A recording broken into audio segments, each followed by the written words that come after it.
Kitab Kisah Para Rasul. Hai Theophilus, dalam bukuku yang pertama, aku menulis tentang segala sesuatu yang dikerjakan dan diajarkan Yesus, sampai pada hari ia terangkat. Sebelum itu ia telah memberi perintahnya oleh Roh Kudus kepada rasul-rasul yang dipilihnya. Kepada mereka ia menunjukkan dirinya setelah penderitaannya selesai, dan dengan banyak tanda ia membuktikan bahwa ia hidup. Sebab selama 40 hari ia berulang-ulang menampakkan diri dan berbicara kepada mereka tentang kerajaan Allah. Pada suatu hari ketika ia makan bersama-sama dengan mereka, ia melarang mereka meninggalkan Yerusalem dan menyuruh mereka tinggal di situ menantikan janji Bapa. Yang demikian katanya, telah kamu dengar daripadaku. Sebab Yohanes membaptis dengan air, tetapi tidak lama lagi kamu akan dibaptis dengan Roh Kudus. Maka bertanyalah mereka yang berkumpul di situ, Tuhan, maukah engkau pada masa ini memulihkan kerajaan bagi Israel? Jawabnya, engkau tidak perlu mengetahui masa dan waktu yang ditetapkan Bapa sendiri menurut kuasanya. Tetapi kamu akan menerima kuasa kalau Roh Kudus turun ke atas kamu, dan kamu akan menjadi saksiku di Yerusalem dan di seluruh Yudea dan Samaria dan sampai ke ujung bumi. Sesudah ia mengatakan demikian, terangkatlah ia disaksikan oleh mereka, dan awan menutupnya dari pandangan mereka.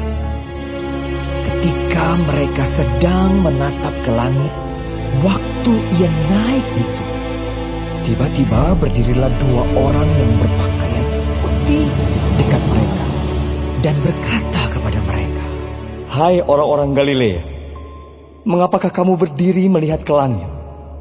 Yesus ini yang terangkat ke sorga meninggalkan kamu, akan datang kembali dengan cara yang sama seperti kamu melihat dia naik ke sorga.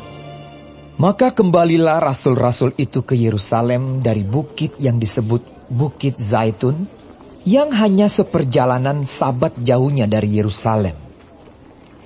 Setelah mereka tiba di kota, naiklah mereka ke ruang atas, tempat mereka menumpang. Mereka itu ialah Petrus dan Yohanes, Yakobus dan Andreas, Filipus dan Thomas, Bartolomeus dan Matius, Yakobus bin Alfeus, dan Simon orang Zelot, dan Yudas bin Yakobus. Mereka semua bertekun dengan sehati dalam doa bersama-sama dengan beberapa perempuan serta Maria, ibu Yesus, dan dengan saudara-saudara Yesus.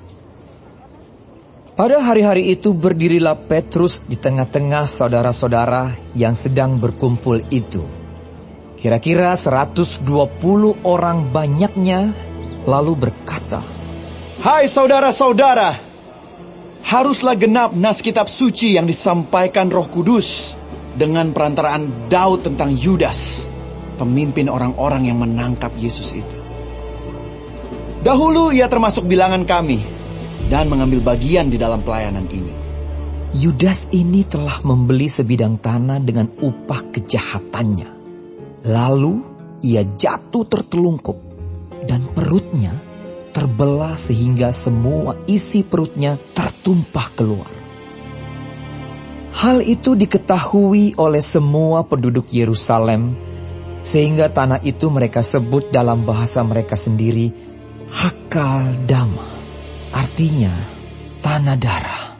Sebab ada tertulis dalam kitab Mazmur, biarlah perkemahannya menjadi sunyi, dan biarlah tidak ada penghuni di dalamnya, dan biarlah jabatannya diambil orang lain.